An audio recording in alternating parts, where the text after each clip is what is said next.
Okay fine. सबसे पहले we will start from very basic things. कुछ टर्मिनोलॉजीज़ हैं जो पता होना चाहिए, जो आगे चल के काम आएगी, कि उनका बार बार यूज़ होगा, तो इसलिए वो चीज़ें पता होनी चाहिए एडवांस में। ठीक है। What do you mean bye set? Set का मतलब मुझे पता है, ये कलेक्शन ऑफ ऑब्जेक्ट, लेकिन मैथ्स में उसको लिखने का तरीका होता है, और वो जो तरीका होता है वो बहुत जगह यूज होता है, और वो दिखने में थोड़ा डरावना सा लगता है। तो मान लें मेरे पास एक सेट है, हम आम भाषा में बोल सकते हैं कि जो सेट है, suppose I have a set A in which the elements are all the even numbers like this 2 6 8 10 like this, right? 2n। तो इसको लिखने का तरीका ऐसा हो सकता है कि हमेशा बहुत फ्रीक्वेंटली जो लिखने का तरीका होता है वैसे होता है। कोई एक एलिमेंट को हम बोल देते हैं x, जो इस सेट में बिलोंग करता है, और हम बोलते हैं कि a equal to element x where x is even number.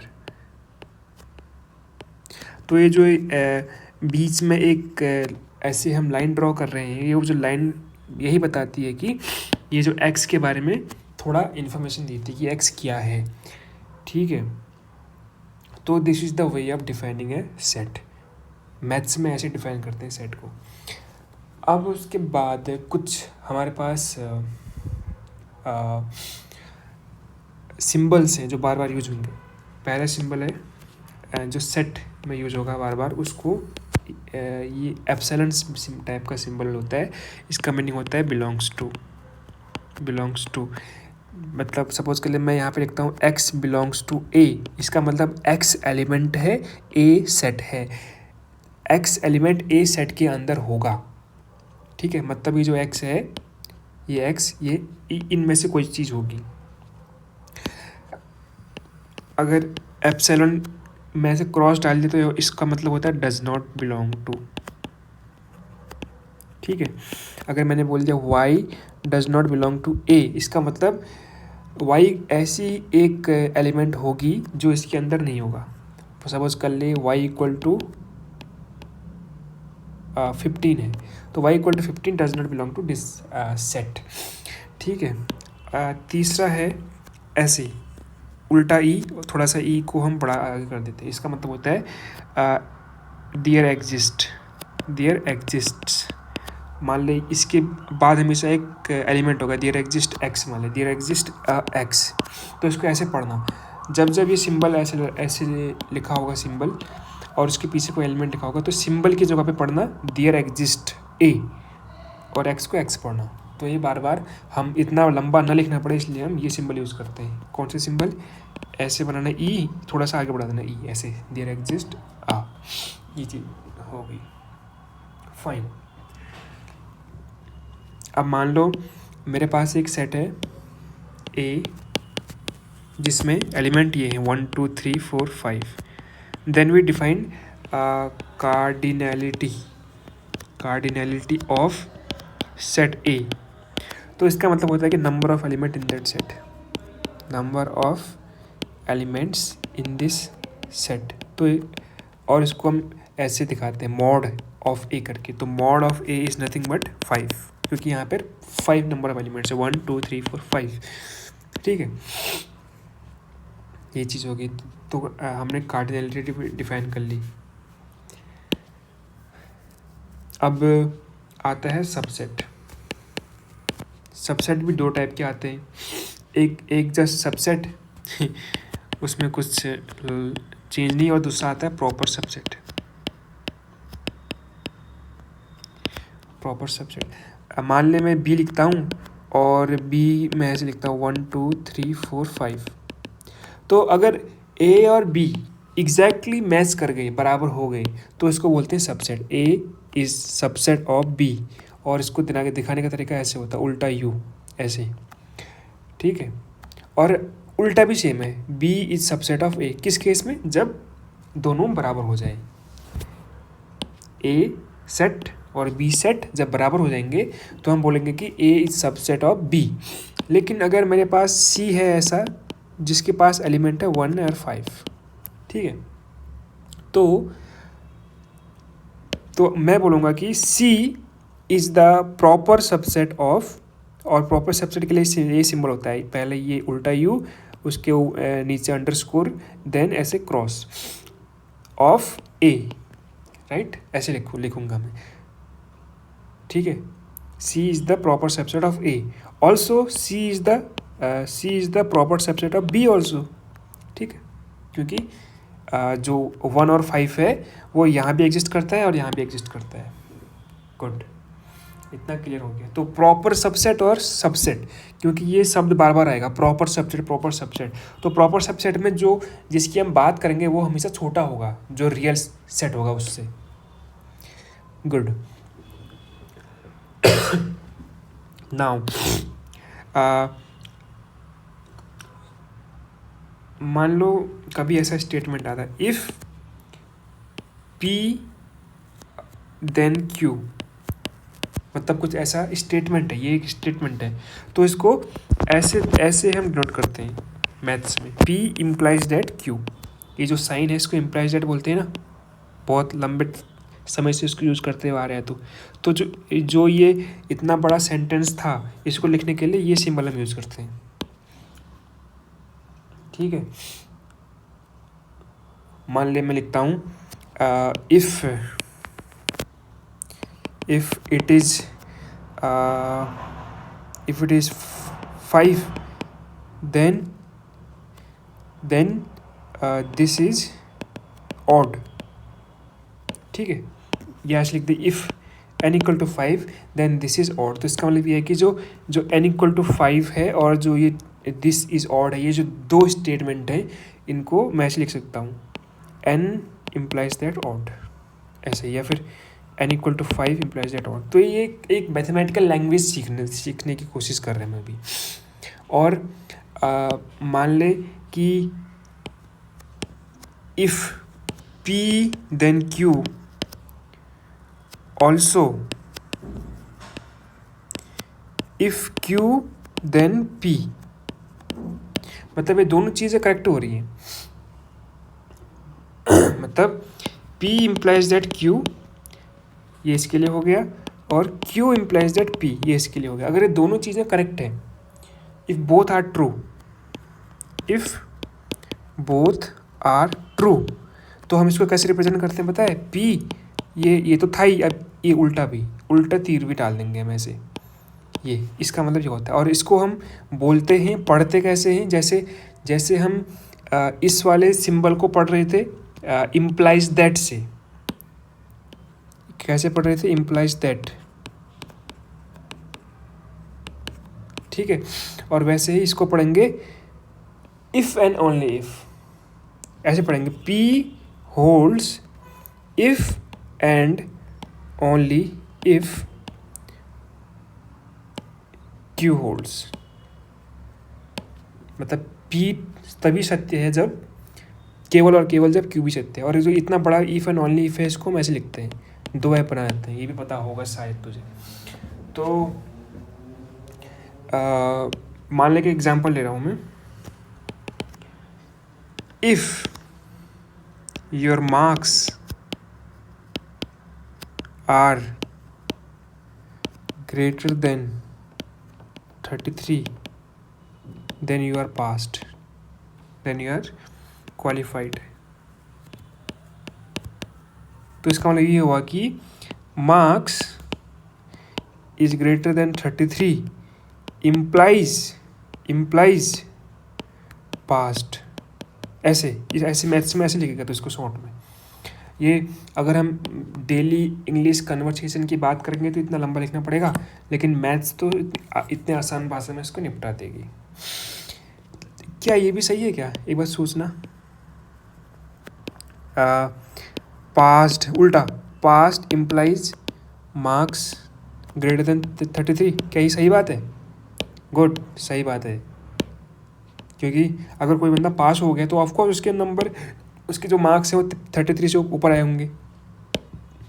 ये भी सही है तो ये भी सही है, तो P और P सही है, क्योंकि क्यू चाहिए और क्यू चाहिए क्योंकि पी चाहिए, तो इसका इसलिए हम इसको बोल देंगे, इसलिए यहाँ पर ये वाला साइन आ जाएगा, इफ़ एंड ओनली वाला साइन आ जाएगा। तो ठीक है, मतलब ये एक समझने के लिए बता रहा हूँ मैं, वैसे पता नहीं एग्जाम में आएगा नहीं आएगा, बट बेसिक्स है, पता होना चाहिए। ये जो सिम्बल्स हम यूज़ करते हैं बार बार, कब ये सिंबल यूज़ करना है, कब ये सिंबल यूज़ करना है, कब ये सिंबल यूज़ करना है, कब ये सिंबल यूज़ करना है, कब ये सिंबल यूज़ करना है, और बुक्स में कहीं देखो, एग्जाम में कहीं देखो, तो इन सिंबल्स का मतलब पता होना चाहिए। तो यहाँ से क्या पता चला हमें कि अगर जब इफ़ एंड ओनली लिखा हुआ होगा तो इसका मतलब दोनों ही बातें सही होंगी, दोनों ही पक्ष सही होंगे। जैसे हमने क्या बोला था कि ये पास्ट और मार्क्स वाला, मार्क्स ग्रेटर देन 33 वाला, तो इस केस में हम दोनों डायरेक्शन से सही होंगे।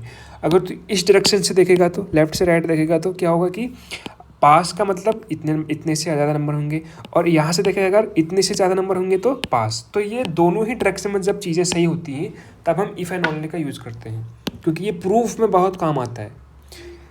तो इसको अपने नोट्स में लिख देना, if and only means things are true in both direction, in both direction मतलब कन्वर्स भी ट्रू होगा, उल्टा भी सही होगा, उल्टा भी सही होगा। Means converse is also true, converse का मतलब होता है उल्टा।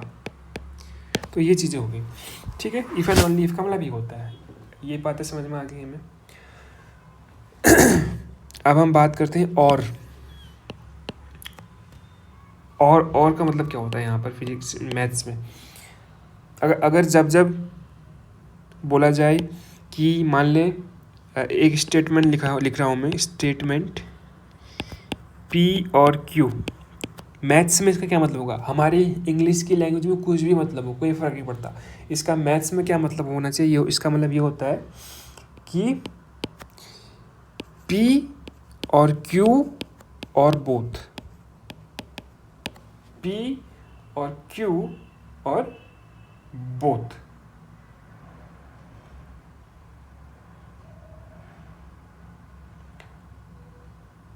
सही है।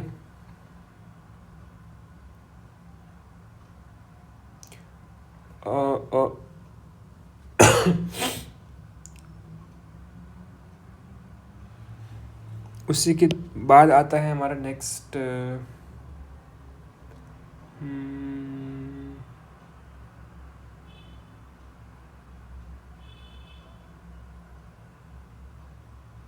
हाँ, तो इसका मतलब क्या हुआ, और जो और है इट इज़ कनेक्टेड विथ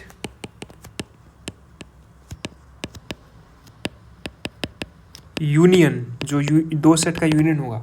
तो इसका मतलब ये है कि मान लीजिए मेरे पास दो सेट है ए और बी, इसका यूनियन किया मैंने, दोनों सेट का यूनियन किया। इसका मतलब ये होगा कि अगर मान ले कोई एलिमेंट है एक्स जो इस सेट में बिलोंग करता है, तो इसका मतलब ये होगा कि एक्स बिलोंग टू ए और एक्स बिलोंग टू बी और एक्स बिलोंग टू ए और बोथ, और बोथ, ऐसे बोथ लिख सकते हैं। तो ठीक है, ये और ऑपरेशन का यूज होता है, ध्यान देना।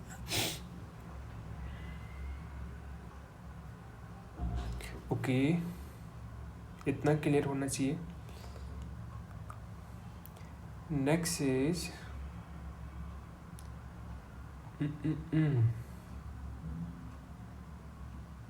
फंक्शंस पे आते हैं हम, और उसको मैथ्स में कैसे लिखते हैं तूने 12th क्लास में पढ़ा होगा। मान ले कोई सेट है ए और एक सेट है बी, इन दोनों को रिलेट करने के लिए हम एक फंक्शन का यूज़ करते हैं, और इसको कैसे पढ़ते हैं, F is mapping A set A to set B, जो हम इसको पढ़ेंगे ऐसे पढ़ेंगे। लेकिन हमारे पास फंक्शन के टाइप है, कौन से फंक्शन के टाइप है हमारे पास? पहला टाइप है हमारा इंजेक्टिव, ये बहुत यूज़ होगा, प्रूफ में बहुत यूज़ होगा, और क्वेश्चन से बहुत यूज़ होगा। इसको बोलते हैं 1-to-1 फंक्शन। 1-to-1 फंक्शन कैसे पहचानना है 1-to-1 फंक्शन को? पहचानने का तरीका ये है कि फंक्शन 1-to-1 है या नहीं, कि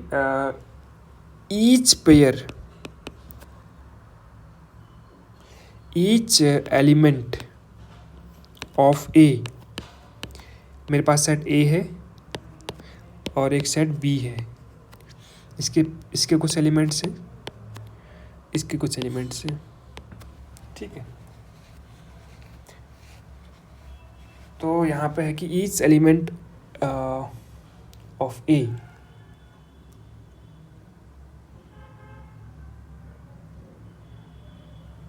ठीक है, ईच पेयर्ड एलिमेंट, मतलब पेयर्ड का मतलब जो इससे यहाँ मैच किया हुआ होगा। तो each element of A has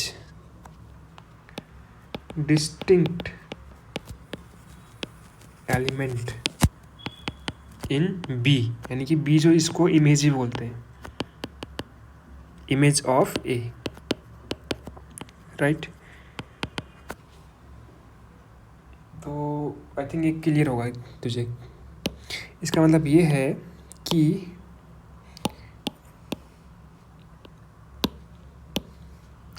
ये जो एलिमेंट है, पहला मान ले इसके साथ मैच हुआ है, ये एलिमेंट इसके साथ मैच हुआ है, ये एलिमेंट इसके साथ मैच हुआ है और ये एलिमेंट इसके साथ मैच हुआ है। तो जितनी भी इमेज होगी, इसको और हम एफ बोल दें मान लें, तो जितनी भी इमेज होंगे यहाँ पर बनती है ना, जितने भी इमेज होंगे यहाँ पर वो बराबर नहीं हो सकती। बराबर मीनिंग क्या, मतलब सेम नहीं हो सकती। All image are different, all images are different, यानी और डिस्टिंक्ट, जो ये वर्ड यूज किया गया है, distinct, all images are distinct. Each element of A के लिए अलग अलग इमेजेस होंगी, इसको बोलेंगे हम इंजेक्टिव फंक्शन। दूसरा आता है सरजेक्टिव, इसको बोलते हैं onto function, onto function. इसी एग्जाम और मान ले कि हमारे पास एक सेट है ए और दूसरा सेट है बी, इसको मैप कर रहा है फंक्शन एफ, ठीक है। तो इसको सरजेक्टिव बोलने की इसकी कंडीशन ये होगी, if all element of B, यानी कि जो इमेज वाला हम सेट देख रहे हैं, is the image of some element of A, ठीक है। मीनिंग ये मेरा सेट ए था, ये मेरा सेट बी है, तो इसके जितने भी एलिमेंट हैं, कुछ भी नंबर ऑफ एलिमेंट हो सकते हैं, सारे के सारे मैप हुए हैं कहीं ना कहीं, एक भी खाली नहीं छूटा हुआ है, ये मतलब है इसका, ठीक है। कोई यहाँ मैच हुआ है, कोई यहाँ मैच हुआ है, कोई यहाँ पर हुआ है, तो कोई यहाँ पर हुआ है, तो कोई यहाँ पर हुआ है। तो इसका ये मतलब है कि सारे के सारे जो एलिमेंट हैं बी के इमेज वाले सेट के, वो सारे के सारे एलिमेंट मैप हो चुके हैं, कोई भी यहाँ पर खाली नहीं पड़ा हुआ है, तब हम बोलेंगे कि फंक्शन सरजेक्टिव है। तीसरा है बाइजेक्टिव, और ये भी बहुत यूज होगा bijective, when a function is both injective as well as bijective.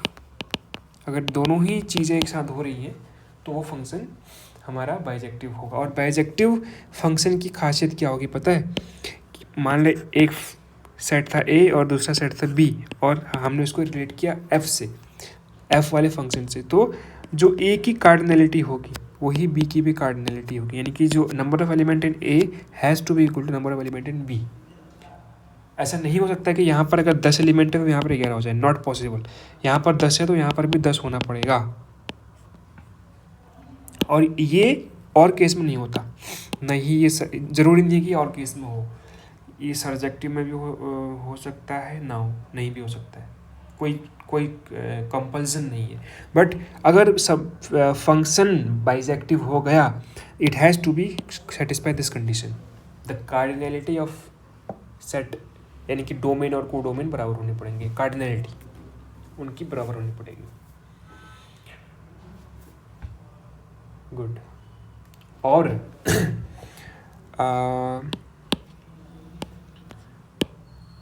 For bijective function there exist inverse of the function, और देयर एग्जिस्ट में यहाँ पे इतना लंबा लिख रहा हूँ तो इसको मैं ऐसे लिख सकता था, there exist inverse of that function. ठीक है, इतना बात क्लियर होनी चाहिए तुझे अब।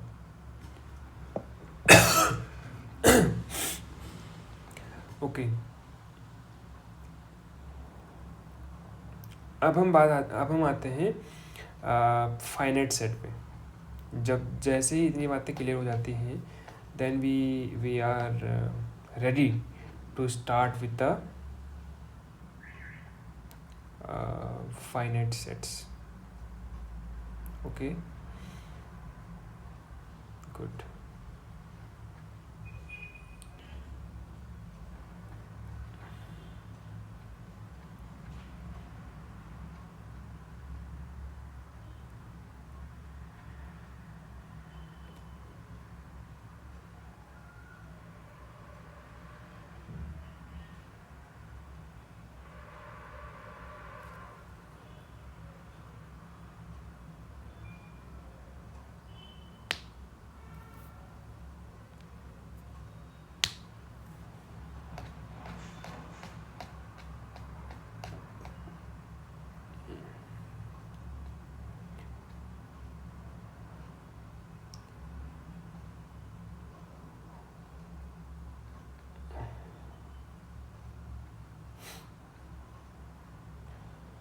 तो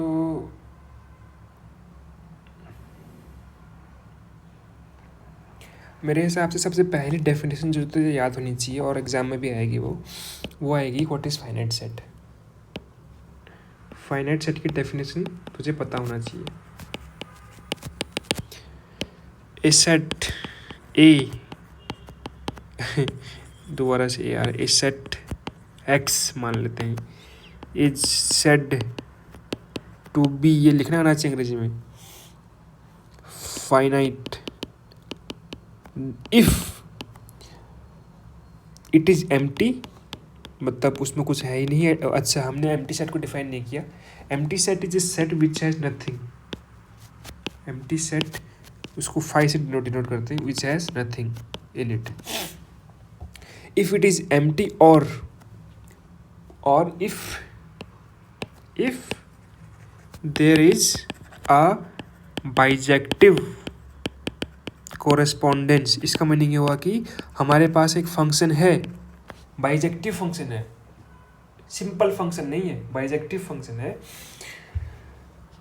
बाइजेक्टिव, जब बाइजेक्टिव कोरेस्पोंडेंस लिखेंगे उसके बाद एक फंक्शन को हमें दे देना पड़ेगा। वो फंक्शन क्या है?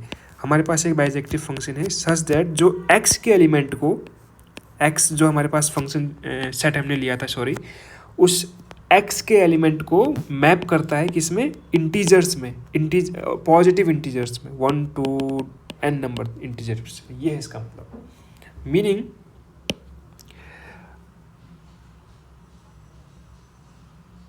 अगर ये जो n है, n बिलोंग्स टू z+ का मीनिंग क्या है? Positive integers. ठीक है,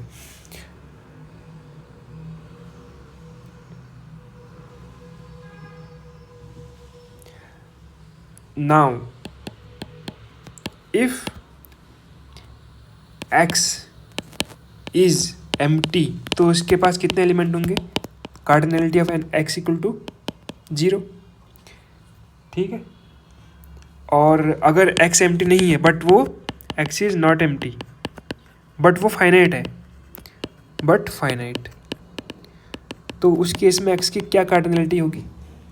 क्योंकि हमने क्या पढ़ा था अभी हमने पढ़ा था कि बाइजेक्टिव जब फंक्शन होगा तो उसमें जो डोमेन है और जो रेंज है उसमें नंबर ऑफ़ एलिमेंट बराबर होंगे। तो अगर यहाँ पर नंबर ऑफ़ एलिमेंट n है, क्योंकि ये गिनती है, देख जो तू बचपन से पढ़ते हुआ आ रहा है इंटीजर्स की, 1 2 3 4 5 6 7 8 9 10, अगर मान लें 1 2 3 लिखता हूँ सिंपल, तो कितने एलिमेंट है इसमें? 3, जो लास्ट एलिमेंट है वही नंबर ऑफ़ एलिमेंट्स है। तो यहाँ पर नंबर ऑफ़ एलिमेंट कितने हैं? n, तो यहाँ पर भी कितने होने पड़ेंगे? x, यानी कि n होंगे। तो इसीलिए यहाँ की कार्डिनलिटी n हो जाएगी।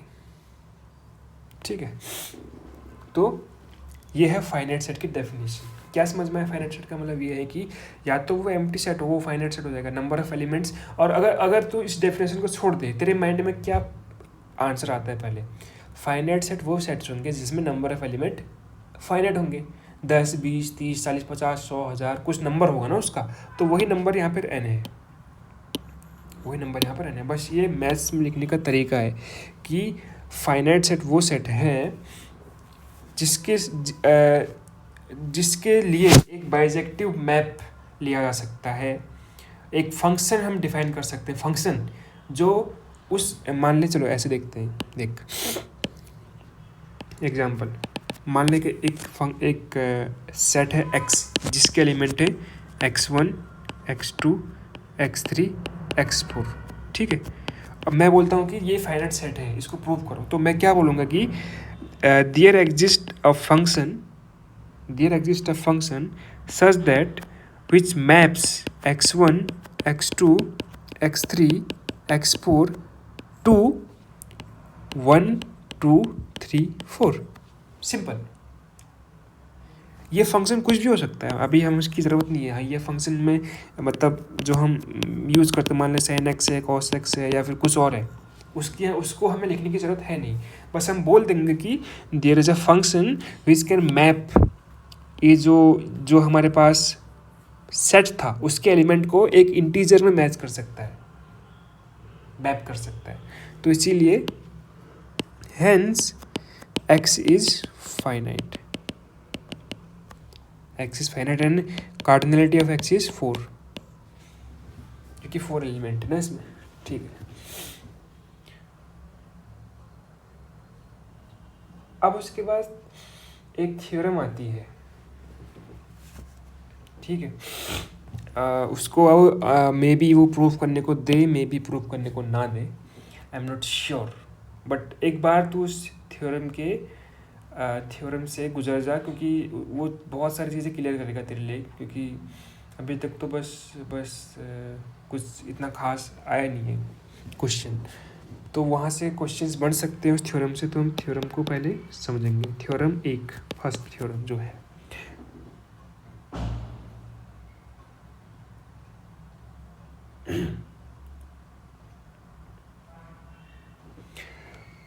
थ्योरम बोलता है कि मान ले मेरे पास एक सेट है A, ठीक, मान ले मेरे पास एक सेट है A एंड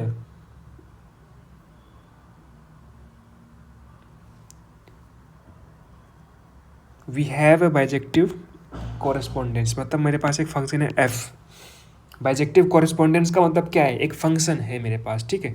बाइजेक्टिव कोरेस्पोंडेंस एक बड़ा सा नाम वगैरह कुछ नहीं है उसका, मतलब एक फंक्शन है मेरे पास जो बाइजेक्टिव फंक्शन है, ठीक है। बाइजेक्टिव फंक्शन कौन फंक्शन होता है? जो 1, 1 भी हो और ऑन 2 भी हो। मेरे पास एक सेट है A और मेरे पास एक बाइजेक्टिव फंक्शन है f, सच दैट वो A के एलिमेंट को मैप करता है इंटीजर में, जो इंटीजर ख़त्म होता है n+1 पर, n कुछ भी हो सकता है। अगर ऐसा है मेरे पास, ये मेरे को दिया गया हुआ है, दिस इज गिवन, तो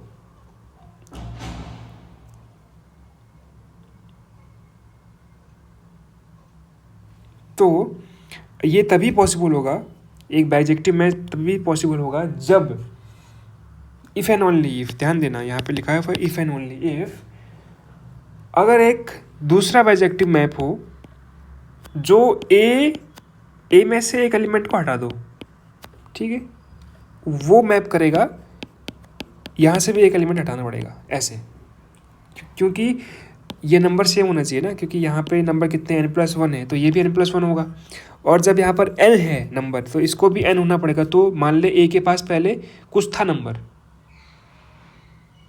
और लेकिन जब उसमें से एक घटेगा तभी तो ये इसके बराबर आएगा, क्योंकि यहाँ पे तो ये घटा है ना ऐसे, तो यहाँ भी एक घटाना पड़ेगा।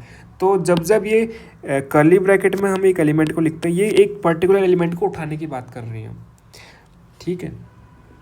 तो ये थ्योरम क्या बोलती है कि अगर एक सेट है A, उसका बाइजेक्टिव मैप है मेरे पास इस तरीके से, तो ये बाइजेक्टिव मैप तभी हो सकता है जब उसमें से एक एलिमेंट को हम हटाएंगे तो वो भी एक बाइजेक्टिव मैप बना देगा, जबकि ये एक नंबर कम हो जाएगा। थोड़ा सा अजीब थ्योरम है। मतलब समझ में ऐसे समझ में नहीं आएगा। तो इसको समझने के लिए हम एक एग्जांपल लेते हैं। ठीक है, मान ले फंक्शन है ऐसे कुछ, सिंपल सा फंक्शन लेते हैं जो नहीं स्मॉल लेते हैं, ए बी सी को मैप करता है किस में, 1 2 3 में। इसका मतलब क्या हुआ, F of A equal to 1, F of B equal to 2, F of C equal to 3, ये हुआ इसका मतलब। ठीक है, तो ये क्या बोल रहा है कि ये अगर ऐसा है, अगर ये बाइजेक्टिव मैप है ना, क्योंकि यहाँ पर देख number of element in this thing A B C में जितने एलिमेंट हैं, इसकी जो कार्डिनलिटी है वही कार्डिनलिटी 1 2 3 की भी है। क्या ये सफिशिएंट है कि ये बोलना कि ये बाइजेक्टिव मैप है? नहीं, क्योंकि हमें देखना पड़ेगा कि ये क्या 1 1 और ऑन टू भी है। देखते हैं क्या ऑन टू कैसे देखेगा, तो क्या ये सारे के सारे जो इमेज है वो सब यूज हो चुकी हैं, 1 यूज हो चुका है, हाँ, 2 यूज हो चुका है, हाँ, 3 यूज हो चुका है, हाँ, हो चुका है। अब हमें देखना है, तो इसका मतलब ये ऑन टू है। अब हमें देखना है कि क्या ये 1 to 1 भी है। 1 to 1 देखने के लिए हम क्या देखेंगे कि क्या इसके सारे के सारे एलिमेंट जो थे ए के वो यूनिकली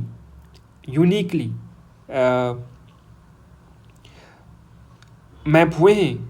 देख, यूनिक मैप हुआ है, डिस्टिंक्ट, मतलब जो ये इमेज आई है वो इमेज आपस में बराबर नहीं है, हर एक इमेज अलग है, ऐसे दिख सकता है। तो ये 1 1 भी है, ऑन टू भी है, और इसलिए बाइजेक्टिव भी है।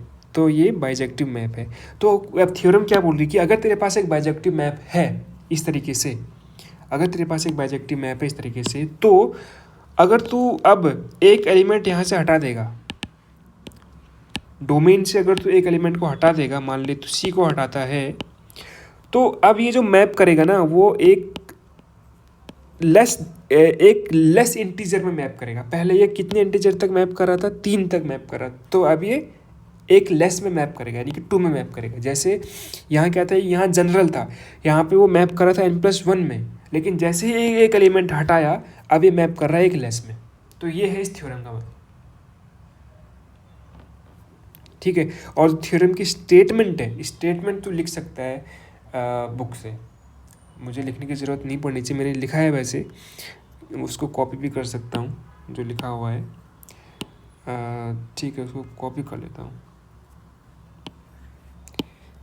अगर एक बाइजेक्टिव मैप मेरे को दे रखा है, अगर उस बाइजेक्टिव मैप से हम एक एलिमेंट को हटा दें, तो जो बाइजेक्टिव मैप पहले था वो एक लेस इंटीजर में मैप करेगा।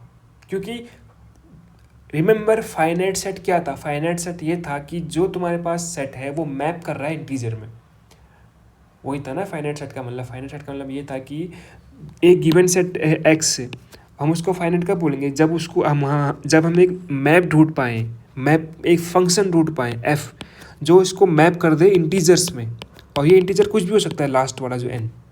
ठीक है, अब हम बोल रहे हैं कि भाई ये थ्योरम क्या बोल रहा है कि हम, अगर तुझे एक बाइजेक्टिव मैप दे रखा है पहले से ही एफ, तो अगर मैं इस सेट से एक एलिमेंट को हटा दूं, तो अब बाइजेक्टिव मैप कैसा दिखेगा, वो एक डिजिट कम हो जाएगा, एक इंटीजर कम हो जाएगा, सिंपल।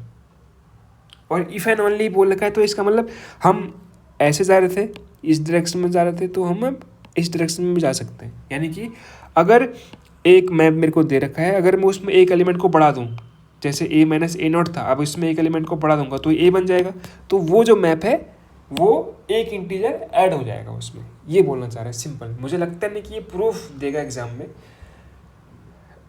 देगा तो बैड लक, ये रिस्क ले अभी, क्योंकि ये लास्ट टाइम है। तो अगर प्रूफ में जाएगा तो बिल्कुल ही कंफ्यूज हो जाएगा। बस प्रूफ को याद रख कि कहना क्या चाह रहा है प्रूफ। ठीक है, मैं एक बार अगर तू बोले तो उसको कॉपी कर सकता हूँ। प्रूफ क्या बोलना चाह रहा है, प्रूफ ये बोलना चाह रहा है,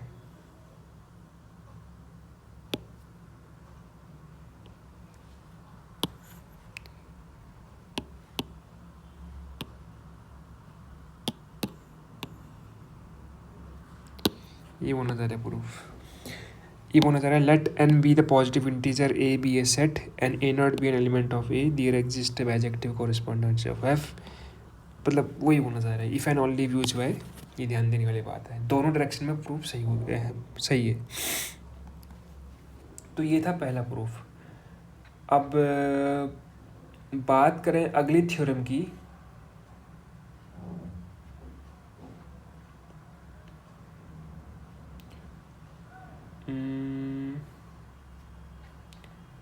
अगला थ्योरम क्या बोलता है, let A B a set suppose that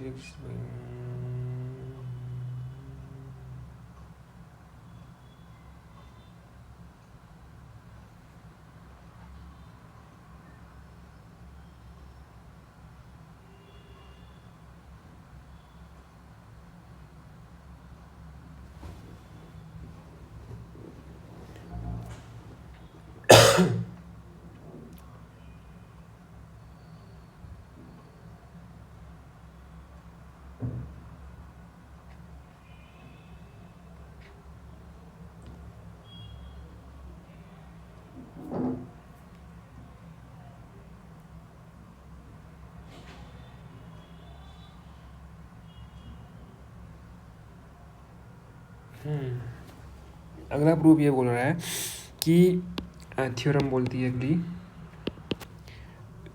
उसको भी कॉपी कर लेता हूँ मैं, जो मैंने लिखा हुआ है पहले ही।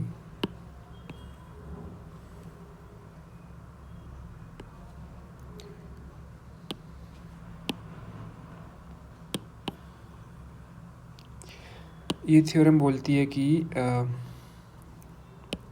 मान लें मेरे पास एक सेट है ए, तो और ये फाइनाइट सेट है ए, तो इसका मतलब क्या होगा, फाइनाइट सेट है ए, तो इसका मतलब ये होगा कि we have a function F that can map A to integers N, ठीक है, N belong to some integer. ये जेड प्लस का मतलब है पॉजिटिव इंटीजर, सम इंटीजर नहीं पॉजिटिव इंटीजर। अब मान ले बी मेरा प्रॉपर सबसेट है, प्रॉपर सबसेट का मतलब पहले बताया था ना, प्रॉपर सबसेट का मतलब बी इसके अंदर के सारे एलिमेंट नहीं होंगे, कुछ एलिमेंट को छोड़ करके, कुछ एलिमेंट को छोड़ करके ये बी बन सकता है। तो अब कोई भी फंक्शन एग्जिस्ट नहीं कर सकता इस बी के, अब बी मैंने निकाल लिया बी क्या है, अब बी का मैप इसमें नहीं हो सकता 1 2 3 n में। क्यों नहीं हो सकता देख, मान ली मैंने कोई मैप निकाला जी, कंफ्यूज मत होना, जब मैं मैप बोल रहा हूँ तब फंक्शन सुनना उसको, मैप मतलब फंक्शन, बस वो मेरा बोलने का तरीका है मैप। तो अगर मैंने बी निकाल लिया है यहाँ से, तो आप बी को हम मैप नहीं कर सकते सेम सेट में, क्योंकि जैसे ही मैंने यहाँ से बी निकाल लिया, मान ले यहाँ पर जो पहले मान ले नहीं, यहाँ पर एलिमेंट कितने हैं n, इसका कार्डिनलिटी कितनी है n, तो इसकी भी कितनी होगी, ए की भी कितनी होगी n, क्योंकि बाइजेक्टिव है तो दोनों साइड नंबर बराबर होता है। तो अगर मैंने इस सेट में से एक या कुछ नंबर निकाल लिए तभी तो प्रॉपर सबसेट बनेगा ना। प्रॉपर सबसेट का मतलब क्या होता है, सारे के सारे एलिमेंट नहीं, कुछ एलिमेंट हमें छोड़ने पड़ेंगे वहाँ पर। अगर मैंने कुछ एलिमेंट यहाँ पर छोड़ दिए तो इसका नंबर n माइनस समथिंग होगा, तो मान लें मैं उसको m बोलता हूँ। तो n तो नहीं है, लेकिन यहाँ पर क्या है, अभी भी n ही है। तो क्या ये दोनों बराबर होने चाहिए, नहीं होने चाहिए, तो इसलिए बराबर नहीं हो सकते। तो ये एक मैप नहीं एग्जिस्ट करेगा, ये कहना चाह रही है थ्योरम ये कहना चाह रहा है कि जो प्रॉपर सबसेट निकल के आएगा ए में से जो प्रॉपर सबसेट निकल के आएगा वो मैप नहीं कर सकता है। मान ले तो एग्जांपल देख ले एक बार, A equal to 1 2 3 no A B C D, और ये मैप कर रहा है 1 2 3 4 में, ठीक है। तो क्या ये फाइनाइट सेट है? हाँ है। क्यों है? क्योंकि ये इंटीजर में मैप कर पा रहा है, देख, क्योंकि ये इंटीजर में मैप कर पा रहा है, और बाइजेक्टिव कोरिस्पोंडेंस भी है, क्योंकि सब के सब मैप हो रहे हैं और यूनिक इमेज है। यानी कि जो एफ ऑफ ए है वो 1 है, एफ ऑफ बी 2 है, एफ ऑफ सी 3 है, एफ ऑफ डी 4 है। तो ये 1 1 भी है, ऑन टू भी है और बाइजेक्टिव भी है। तो इसीलिए ये सेट फाइनाइट सेट है।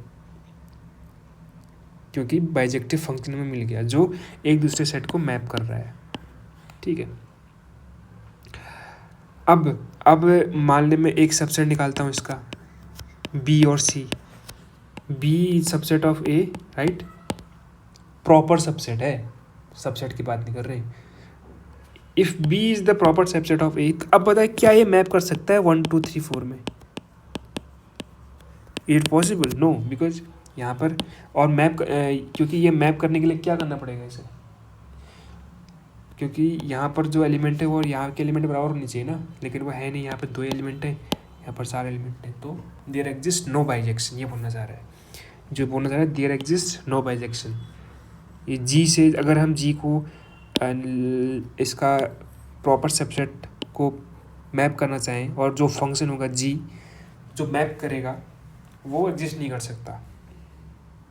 लेकिन हाँ एक चीज़ एग्जिस्ट कर सकती है,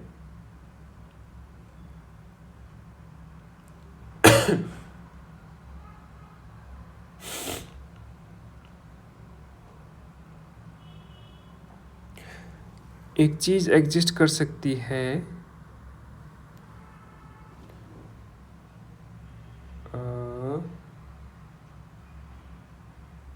लेकिन छोड़ो वो प्रूव और कॉम्प्लिकेटेड हो जाएगा। तो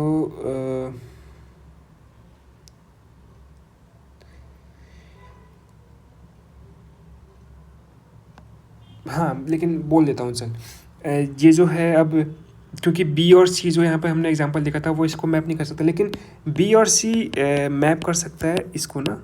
मान ले यहाँ से कोई भी 2 उठा ले, तो ले इसको तो मैप कर सकते हैं ना, अगर यहाँ पर भी 2 हो जाए और यहाँ पर भी 2 हो जाए मैप तो कर सकता है। लेकिन ये जो नंबर था जो पहले 4 था, जो मैक्सिमम नंबर 4 था, वो सॉरी ये 2 होगा, जो मैक्सिमम नंबर 4 था वो 2 हो गया, लेकिन वो घट गया है, तो वही बोलना चाह रहा है यहाँ पर m is greater than n। ये क्या लेमा थ्योरम पढ़ ले एक बार, let A B a set suppose that there exist bijection A, ये तो हमें गिवन है मान ले। अब बी हम प्रॉपर सबसेट की बात करें तो there exist no bijection like this, same integer पर बाइजेक्शन एग्जिस्ट नहीं करेगा, लेकिन ऐसे इंटीजर पर बाइजेक्शन एग्जिस्ट कर सकता है जो छोटा हो पहले वाले से, m is less than n, यानी कि सेम पर नहीं करेगा लेकिन छोटे पे करेगा, ये इसका मतलब।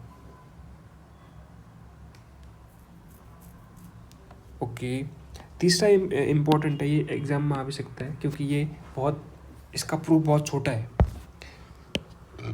इफ ए इज फाइनाइट,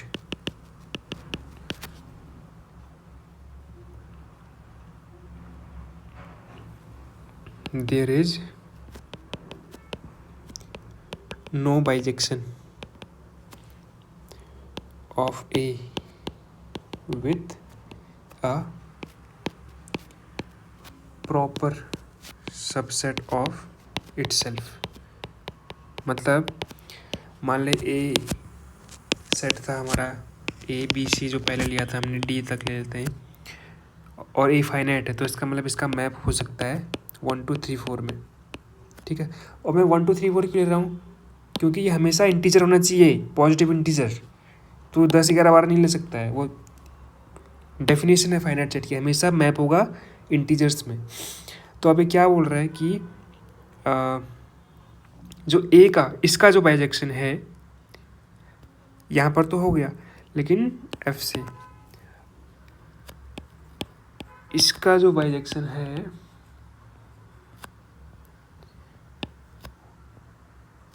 वो इसमें कभी नहीं हो सकता प्रॉपर सबसेट में। मान ले ए बी सी डी का प्रॉपर सबसेट ले ले क्या, बी, और हम लेते मान ले ए और बी,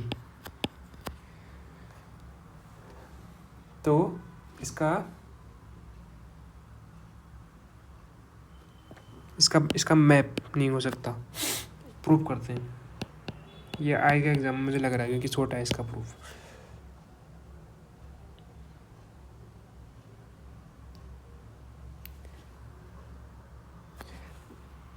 अज्यूम दैट,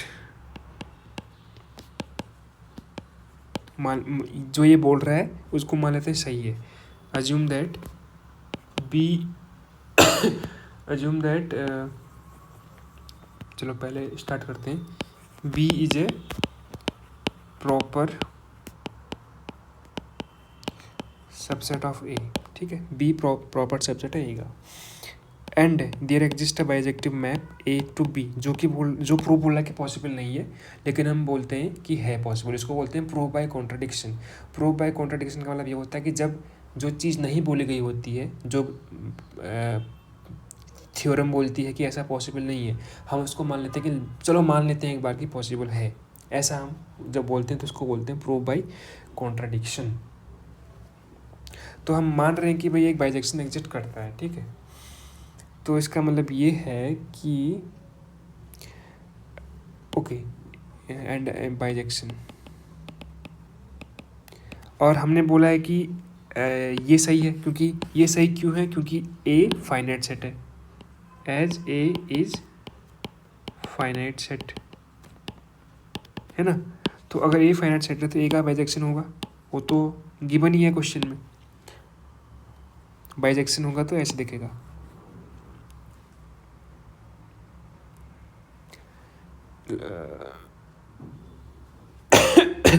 और अगर तो इसको जनरल लिखेगा, तो मैंने एग्जांपल दिया, जनरल लिखेगा तो ऐसे लिखेगा, देख बाइजेक्शन है, एफ तो यूज हो गया एक बार, अब जी यूज़ करेगा, ए से किसी जनरल इंटीजर में एन में, ऐसे होगा, ठीक है।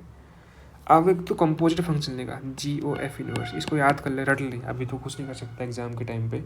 जी ओ एफ माइनस एग्जिस्ट करेगा, तो ये क्या करेगा पता है, ये बोलेगा कि इसका जो मैप होगा ये बी से इसमें मैप कर लेगा। कैसे? जी ओ एफ इनवर्स क्या होता है, पहले एफ इनवर्स लगाएगा फिर जी एक्ट करेगा। तो इसका मतलब क्या है कि हमें पता है कि एफ क्या कर रहा है, ए से बी में जा रहा है, तो एफ इनवर्स किस में जाएगा, बी से ए में जाएगा। अब जी ऑफ एफ इनवर्स किस में जाएगा, ए से, क्योंकि ये इसका जो आउटपुट है एफ इनवर्स का, वो इसका इनपुट है, तो ये किस में जाएगा, 1 2 3 4 एन में जाएगा, ये ना यहाँ से, ठीक। तो हमने हमारा इनपुट क्या था, हमारा इनपुट ये था, तो बी से हम यहाँ चलेंगे, रिपीट कर रहा हूँ,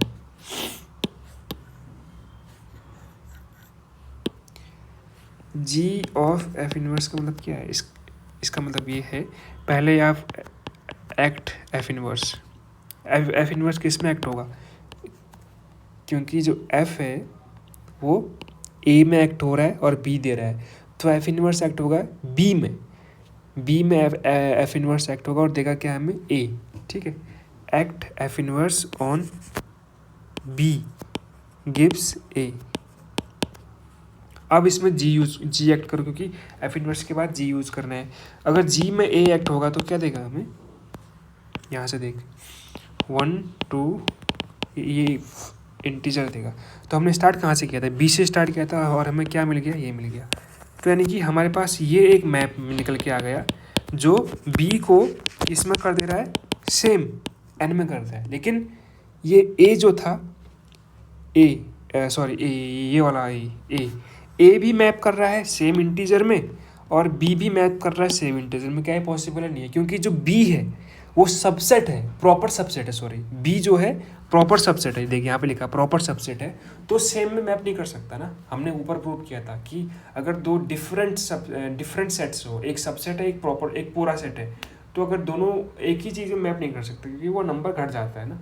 तो इसीलिए ये प्रूफ हो गया, कॉन्ट्राडिक्शन आ गया। कॉन्ट्राडिक्शन क्या आ गया कि हमने बोला था कि मैप करता है लेकिन नहीं करता, कॉन्ट्राडिक्शन। मुझे पता है चीज़ें बहुत फास्ट हो रही, लेकिन थोड़ा सा इसको सोचना, तब जाके आएगा ये। तो बात ये कि यहाँ से अभी एग्जाम्पल से क्लियर होगा ये। Hence if A set is finite then set A is finite, then F का मैप नहीं हो सकता ए से बी, मतलब ए मैप नहीं कर सकता ए से बी में, जो जहाँ पर बी जो है वो ए का सबसेट है, where B is a subset of A, proper subset, B is a proper subset of A, proper.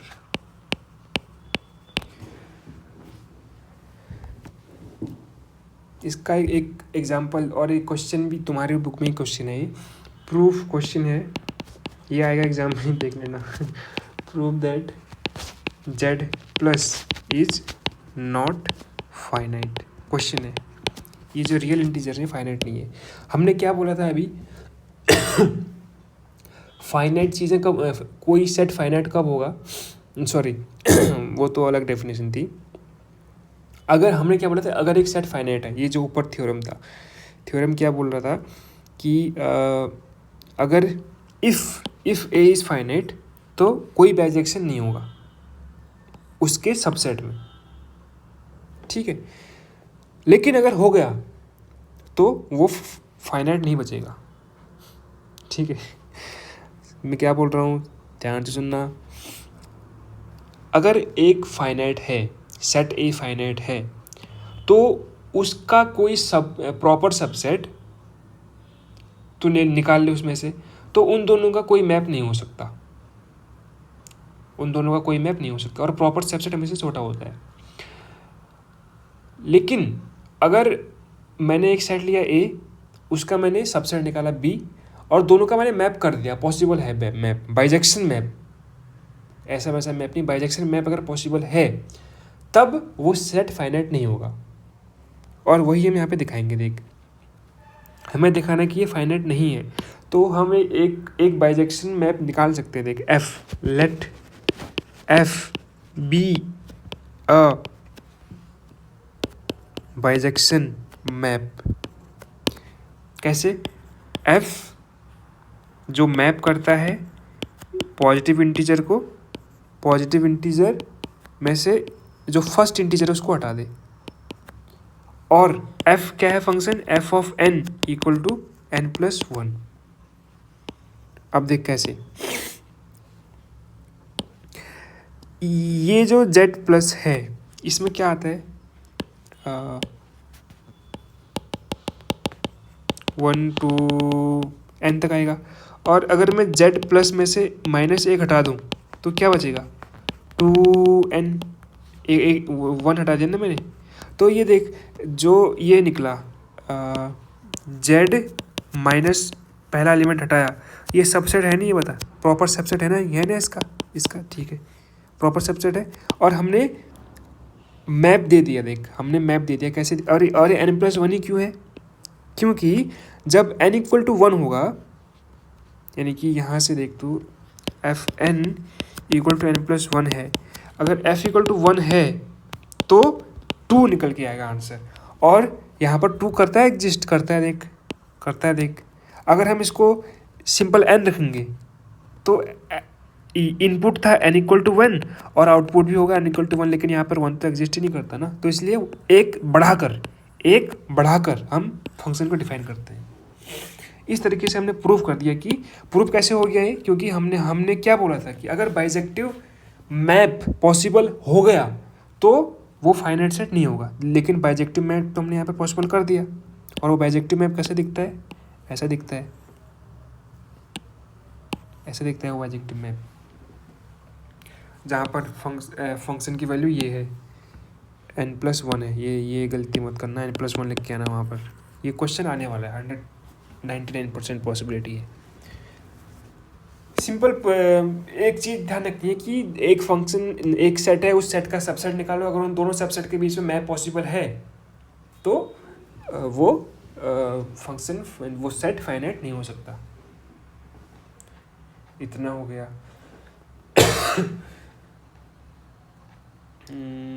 Last चीज़ हम करेंगे, क्योंकि उसके बाद तो थ्योरम ही है वो, और ये भी आ सकता है कि ये भी इजी है वैसे। Finite union of finite sets is also finite. मतलब ये क्या बोलना चाह रहे हैं, मान लो एक सेट है ए जिसमें एलिमेंट है ए बी सी, दूसरा सेट है बी जिसमें एलिमेंट है एक्स वाई जेड।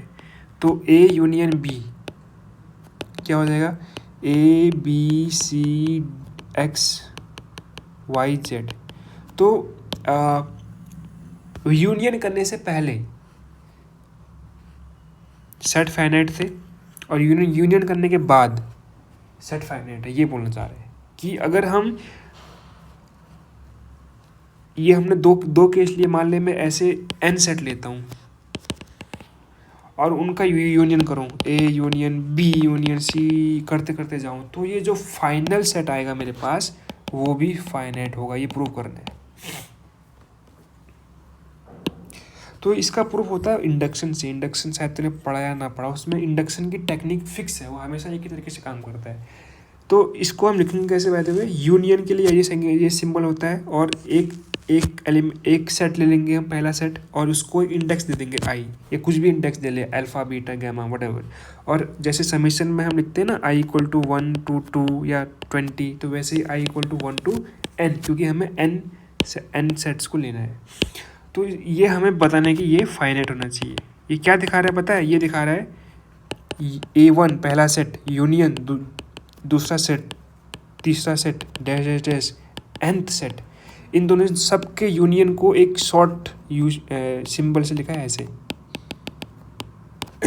ठीक है, जैसे हम लिखते हैं ना आई इक्वल टू 1 to मान ले 4 और x से, तो x की वैल्यू पहले 1xi, तो पहले i की जगह पे 1 लिखना, x1 x2 x3 x4 ऐसे लिखते थे ना पहले। तो वैसे यूनियन के लिए भी एक बड़ा सिंबल होता है ऐसे। तो इसका प्रूफ लिखेंगे हम, प्रूफ बाय इंडक्शन। तो हम क्या करेंगे, स्टेप फिक्स्ड है। पहला स्टेप n इक्वल टू 1 लेंगे हम पहले। n इक्वल टू 1 लेगा तो u i equal to 1 to 1 n equal to 1, तो ये क्या निकल के आ जाएगा, सिंपल a1। तो a1 फाइनाइट तो पहले से ही है, तो ये ट्रू। हमें बताना है कि सेट हमारा यूनियन हमारा फाइनाइट होना चाहिए। तो a1 तो पहले से फाइनाइट है ना, कि हमें तो फाइनाइट सेट तो गिवन है पहले से, इट इज़ फाइनाइट। इंडक्शन का दूसरा स्टेप होता है assume that this thing it is true for n equal to n और n इक्वल टू k, चल n इक्वल टू k मान लेते हैं कोई एक नंबर। तो इसका मतलब ये होगा कि union n equal to n, चल n इक्वल टू n ले, proof for just n equal to n भी क्यों लिखना है, जस्ट फॉर n लिख। Union i equal to n-1, sorry जो लास्ट एलिमेंट है, क्योंकि हमें nth के लिए प्रूव करना है, तो n से एक जस्ट पहले एलिमेंट वाला। तो ऐसे n-1 ai इज फाइनाइट, इसको b मान लेते हैं। ये हमने अज्यूम किया, ये इंडक्शन का तरीका है।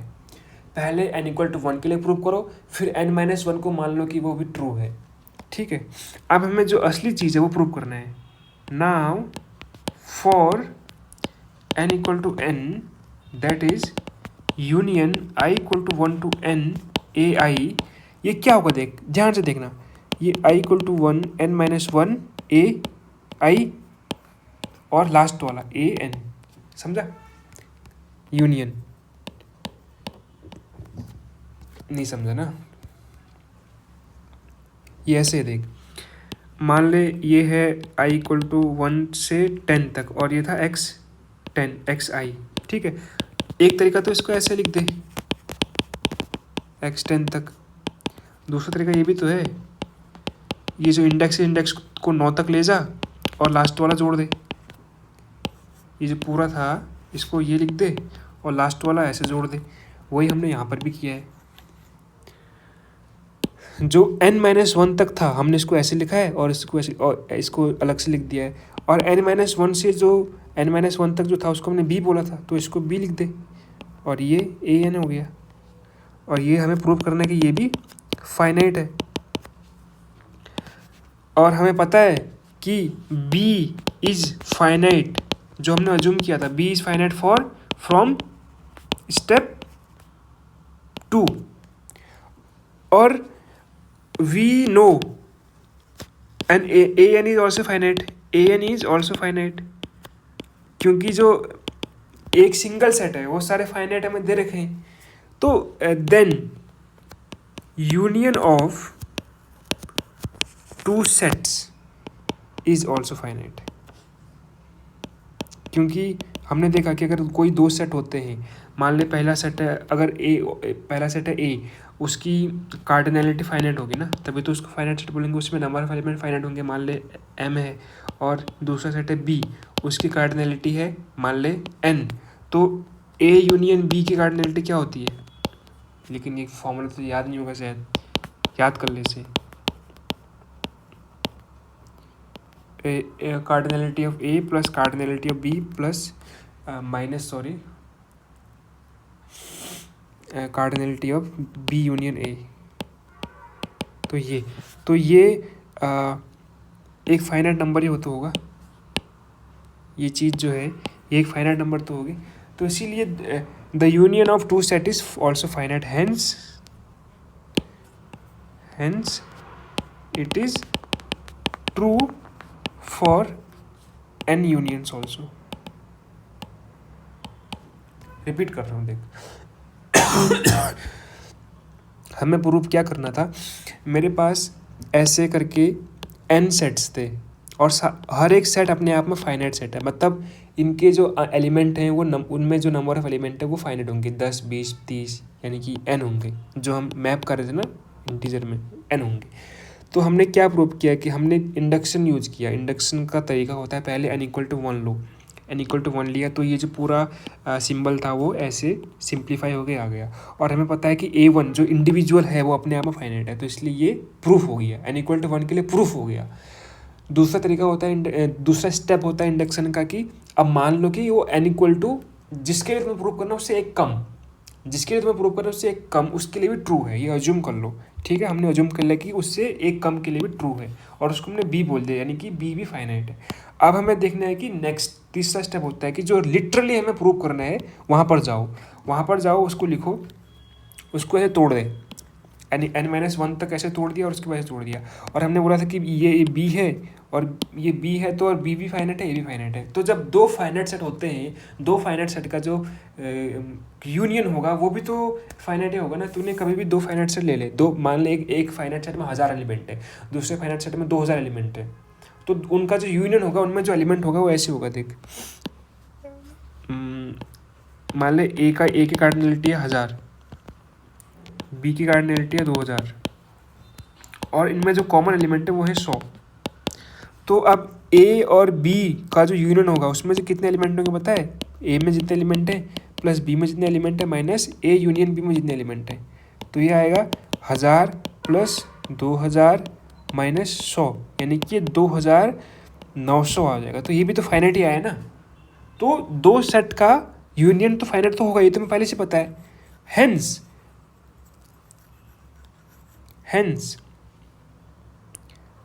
अगर ये इन दोनों का भी फाइनाइट आ गया यूनियन, तो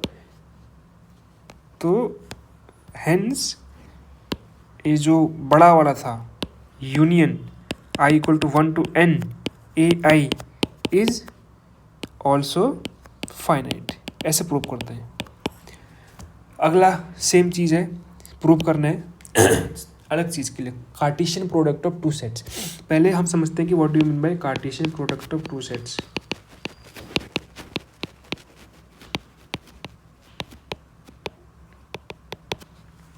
Cartesian product of two set को हम पहले समझेंगे, उसके बाद आगे बात बढ़ाएंगे। तो मान ले पहले मेरे पास एक सेट है A,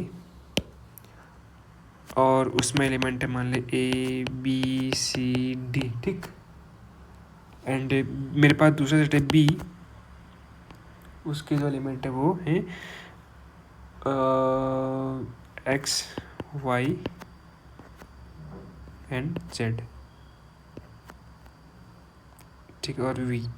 तो A क्रॉस V को हम बोलेंगे कि कार्टेशियन प्रोडक्ट ऑफ A और B, उसको हम ऐसे डिनोट करेंगे A क्रॉस B से, तो हम हर एक एलिमेंट को इसके हर एक एलिमेंट से मल्टीप्लाई करेंगे, यानी कि ए और उसको लिखेंगे ऐसे कॉमा कर, ऑर्डर्ड पेयर में लिखेंगे ऐसे।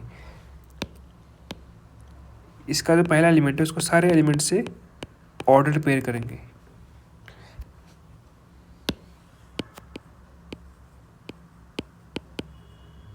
और इसको ये राउंड ब्रैकेट में लिखेंगे, ध्यान देना ब्रैकेट कौन सी यूज़ कर रहे हो, ऐसे। फिर इसके लिए बी के लिए ऐसे ही, फिर सी के लिए ऐसे ही, फिर डी के लिए ऐसे ही। तो वो करते करते करते करते ये आ जाएगा। तो इसकी कार्डिनैलिटी कितनी है, 4। इसकी कितनी है, 4। इसकी कितनी होगी बता सकता है, 4 गुणा 4 16। ठीक है, ओके। तो अब थ्योरम है हमारी जो प्रूव करनी है लास्ट, कि मेरे पास फाइनाइट सेट्स हैं A1 A2 A3 dash dash dash dash dash AN तक। इनके जो कार्टेशियन प्रोडक्ट होंगे ये भी फाइनाइट होगा। जो ये फाइनल निकल के आएगा बड़ा सेट A, वो भी फाइनाइट सेट होगा। ठीक है, वो प्रूव करना है। और इतना बड़ा लिखने से बेहतर मैथ्स वाले कैसे लिखते हैं इसको, मैथ्स वाले इसको लिखते हैं ऐसे, बड़ा पाई का सिंबल बनाते हैं ऐसे, पाई I=1 to n AI। पाई जो डिनोट करता है वो मल्टीप्लिकेशन साइन को डिनोट करता है। हाँ, तो ऐसे आ गया। तो हम वही चीज़ यूज़ करेंगे इंडक्शन से। इंडक्शन n=1 के लिए ये जो पूरा एक्सप्रेशन था वो क्या निकल गया, क्या बन जाएगा, AI। And AI is finite, A1 is finite, A1 बन जाएगा ना, A1 इज़ फाइनाइट। कैसे पता है हमें, क्योंकि हमें दिया हुआ है बाई डेफिनेशन और बाई हाइपोथेसिस जो हमने प्रूव करने में यूज की हुई है। इंडक्शन का दूसरा स्टेप क्या था, पहला स्टेप तो ये था, दूसरा स्टेप था कि n-1 के लिए देखेंगे हम। n-1 के लिए हमें अज्यूम करना कि ट्रू है, for n-1 also it is true, उसको b मान लेंगे। तो यानी कि जो ये था सम, n-1 के लिए जो सम जाएगा वो इज़ फाइनाइट, ये हमने अज्यूम किया है। तीसरा स्टेप क्या होगा, फॉर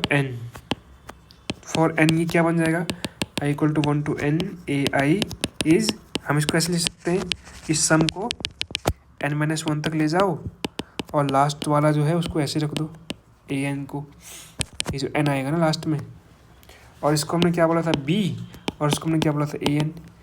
ये भी फाइनाइट है, ये भी फाइनाइट है, और दो फाइनाइट सेट का कार्टेशियन वो भी फाइनाइट होगा। हमने ऊपर देखा था, देख ले, फाइनाइट सेट था, फाइनाइट सेट था, इसका कार्टेशियन क्या है, वो भी फाइनाइट है। कैसे देखा हमने, इसका जो कार्डिनैलिटी है वो भी फाइनाइट है, देख नंबर है, एक इंटीजर नंबर है, पॉजिटिव इंटीजर नंबर है, यहाँ पर लिखेगा तो finite, since because Cartesian product of two finite set is also finite, therefore B cross AN is also finite। मतलब जो ये जो बड़ा वाला I=1 से n था, AI is also finite। ये हमें प्रूव करना था कि जो ये A1 क्रॉस A2 क्रॉस करते करते करते AN तक जाएगा, ये जो निकल के आएगा आंसर वो भी फाइनाइट होगा, वही हमें प्रूव करना था। तो इतना कुछ करना था इस फाइनाइट सेट में। तो मुझे लगता है कि जो वो पूछ सकता है शायद ये कि लास्ट वाला पूछ सकता है, कार्टेशियन सम वाला, और कार्टेशियन और यूनियन, इन दोनों में से एक पूछ सकता है। और ये क्वेश्चन तो आना ही आना है, Z plus is not finite, तो इसको लिख के ले ले आएगा, इसको इसकी रिकॉर्डिंग को तो 2 बार सुन ले। और थ्योरम्स का मुझे लगता नहीं कि आएगा, क्योंकि मिड सेमेस्टर है और ये सब्जेक्ट तुम्हारा मेजर भी नहीं है, ठीक है। Next we will see about uncountable.